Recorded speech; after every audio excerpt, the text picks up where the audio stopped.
Hello everyone, welcome to today's session. Today we are going to see class 12 biology chapter 6 evolution. In that we are going to see a brief account of evolution and origin of man. Imagine that you are traveling in a time machine. Today humans rule the earth. Before us came mammals, and before mammals dinosaurs came, and before dinosaurs reptiles, and before reptiles amphibians, and before amphibians came the fishes. And before all of them, there were only tiny single cells living in the oceans. So today's lesson is an amazing story of how life changed over billions of years. So if you travel 2 billion years into the past, could you see dinosaurs? No, you could not even see plants or animals. Only microscopic cells existed. So next, we are going to start with the evolution of the life from cells to land. So the first cellular life, so it came around 2000 million years ago. The first living cells appeared. Scientists still don't know exactly how non-living molecules join together to form the first living cell. Just think of it like this: many Lego pieces are lying separately, and one day they join together to form a working robot. So similarly, many molecules combine to form the first cell. Then what about the first oxygen? See, some early cells develop the ability to perform a process similar to photosynthesis. We know very well during the photosynthesis, oxygen is released, and they use sunlight to split water and they released oxygen. And this was one of the biggest events in Earth's history because oxygen later made complex life possible. And what gas changes atmosphere? Can anyone say? Yes, of course, it's oxygen. Let's see from a single cell to multicellular organisms. So, for millions of years, organisms were only one cell, and later, many cells they started living together. They shared their work and they formed the tissues and became multicellular organisms. So how we can say, like one brick, it cannot build a school, right? So thousands of bricks together build a huge building. Similarly, many cells together form the complex organisms. Then let's start with the first vertebrates.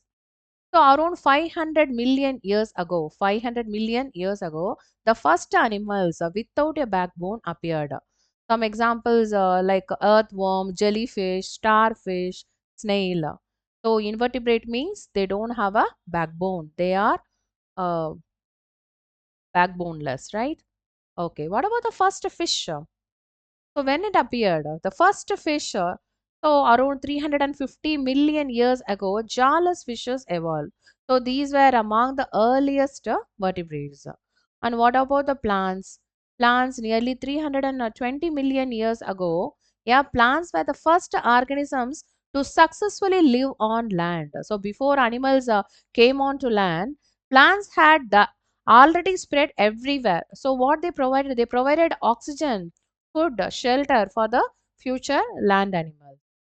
So next is the coelacanth. So coelacanth and the first amphibians, yeah, first amphibians and coelacanth. So scientists one believed a fish called coelacanth had become extinct. But surprisingly, in 1938, in 1938, a living coelacanth was caught near South Africa. So it has the strong fins. Yeah, it suggests how fishes gradually evolved to move on land, and these fishes eventually gave rise to amphibians. Some amphibians, like examples, are frogs. Yeah, salamander. And why frogs are called amphibians? Because they can live both in water as well as on land. So fish, from fish to amphibian. So frog was the first student to leave the water classroom. So let's see this diagram. So the diagram here shows the evolution of major plant groups. Yeah, major plant groups through geological time, right? So the vertical axis, yeah, it represents the time from the Silurian period. That is the oldest at the bottom to the Quaternary, right? Most recent at the top. So green algae are shown as the ancestors of early land plants, and early vascular plants such as this Rhynia type plants and Silophyton, yeah, Silophyton, they appeared during the Silurian and the Devonian period. And then these gave rise to lycopods. These are lycopods, right? Lycopods, horsetails, and also ferns, conifers, cycads, gincogs, and nettles. And seed ferns, yes, seed ferns and gymnosperms, they developed later. And gymnosperms, they produced seeds but do not form flowers. Okay. Next is the angiosperms. So angiosperms, we know they are flowering plants. Yeah, they appeared during the Cretaceous period and later it diversified into dicotyledons and monocotyledons. So here the width of each orange band, yeah, the width of each orange band, it indicates the relative abundance or diversity of that plant group during a particular geological period. And what is the main idea of this diagrammatic part? See, plants evolved from simple early land plants into vascular plants, seed plants, gymnosperms, and finally they became highly diverse flowering plants. So next we are going to see the age of reptiles and mammals. So reptiles evolved from amphibians. Reptiles evolved from the amphibians. So their biggest advantage was their thick-shelled eggs. So unlike amphibian eggs, they did not dry up on land. So this allowed the reptiles to completely live on land. Some examples are turtles, tortoises, yeah, crocodiles. And next we are going to see the age of dinosaurs. For nearly 200 million years, reptiles dominated the earth. So this period is also called as the age of reptiles. So one famous dinosaur was Tyrannosaurus, yeah, Tyrannosaurus rex or T-Rex, right? It stood nearly 20 feet tall with huge sharp teeth. And then when we talk about the giant fern forest, see huge forest of ferns covered the earth. Over millions of years, these plants died, they got buried, and eventually they formed today's coal deposits. Then what happened? These reptiles they returned to the water. Yeah, some reptiles went back into the water. Examples are ichthyosaurs. So they look like fish, but they were reptiles only. Then, when this dinosaur became extinct, then around 65 million years ago, dinosaurs suddenly disappeared. So, scientists they thought it could be due to the climatic change, or some could have evolved into birds. Yeah, but exact reason is still uncertain. Then rise of mammals. So after the dinosaurs disappeared, mammals became dominant. The first mammals were very small. They were similar to the shrews. And what are their advantages? They are warm-blooded. They were viviparous. They protected the babies inside the mother's body and also they had a better intelligence. Continental drift. See, the movement of continents changed the animal distribution. When you talk about this Australian marsupials, yeah, they survived because they had little competition. And one more interesting fact is that, see, although mammals usually live on land, some live completely in water also. For example, whales, dolphins, seals, sea cow, yeah. Is a whale a fish?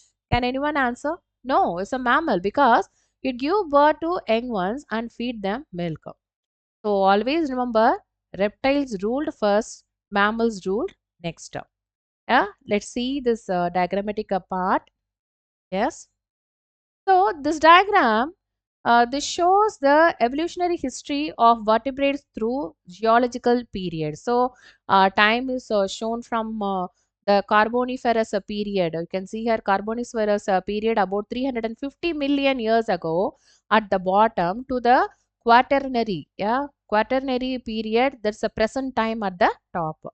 So early reptiles appeared during the Carboniferous period. So they later evolved into different groups such as the synapsids and sauropsids, yeah, and thecodons. You can see here thecodons.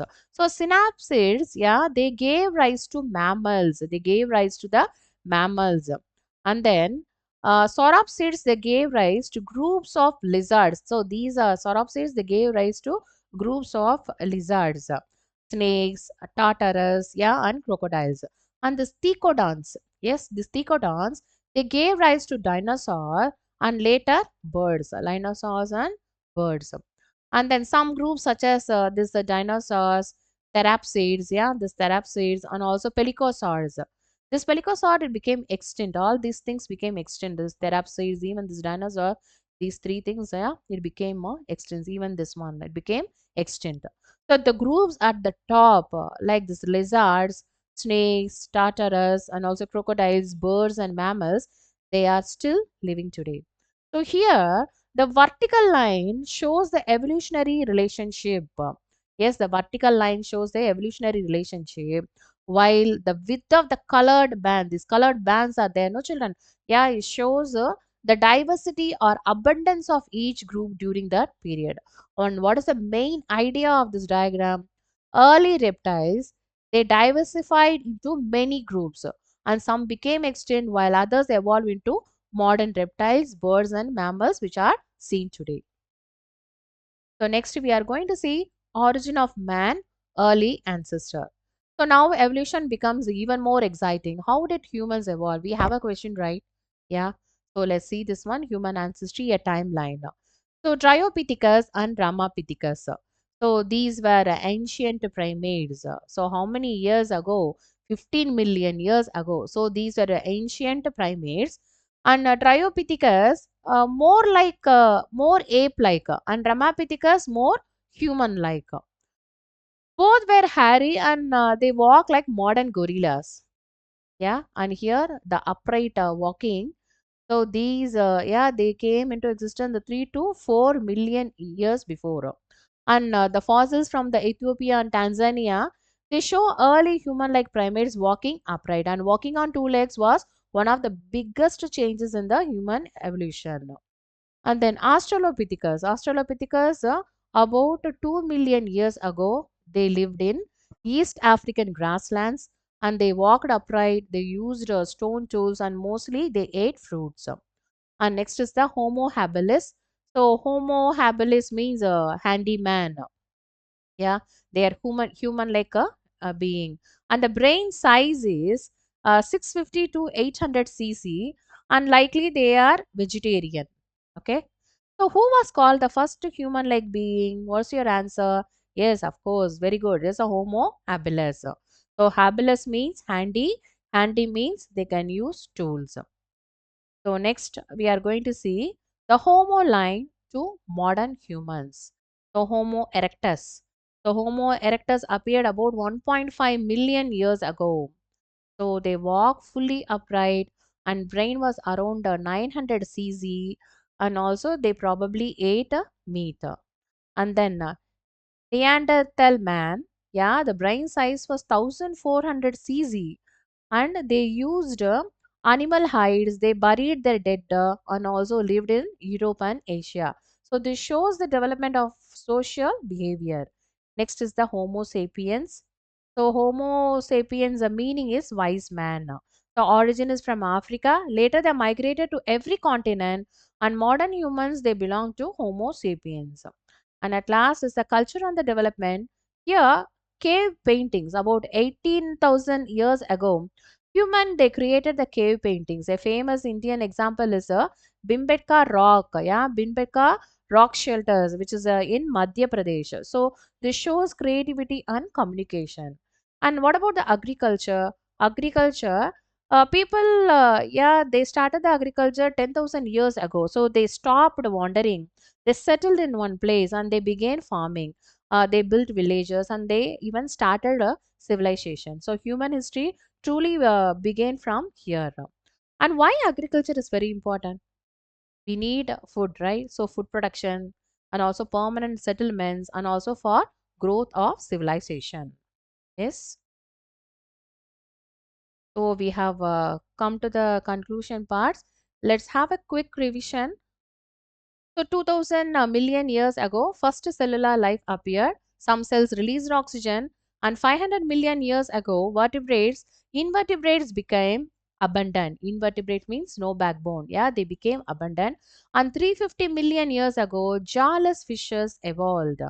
And coelacanth, that is a low fin, they had strong fins and they evolved into the first amphibians.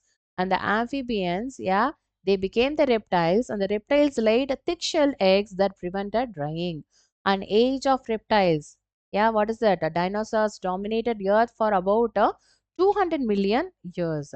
And 65 million years ago, dinosaurs they became extinct due to some possible climatic change, or they may could have evolved into birds. And the first mammals, they are small, shoe-like and viviparous, and they care for the young one. Next comes the evolution of man. So 15 million years ago, Dryopithecus, they are ape-like, and Ramapithecus, they are more man-like. And 3 to 4 million years ago, they were early upright human-like primates in East Africa. And 2 million years ago, Australopithecus, they walked upright, they used stone stools, and also mainly ate fruits. Homo habilis, the brain size was 650 to 800 cc, first human-like hominid. And 1.5 million years ago, Homo erectus brain size was 900 cc, and probably they ate meat. And 1 lakh to 40,000 years ago, Neanderthal brain size was 1400 cc. They used hides and even buried the dead ones. And 75,000 to 10,000 years ago, Homo sapiens they originated in Africa. Yeah, cave paintings like Bimbetka, yeah, in Madhya Pradesh, and also agriculture started around before 10,000 years ago. So we have come to the conclusion part. Watch the full video. We'll see you in the next video. Thank you.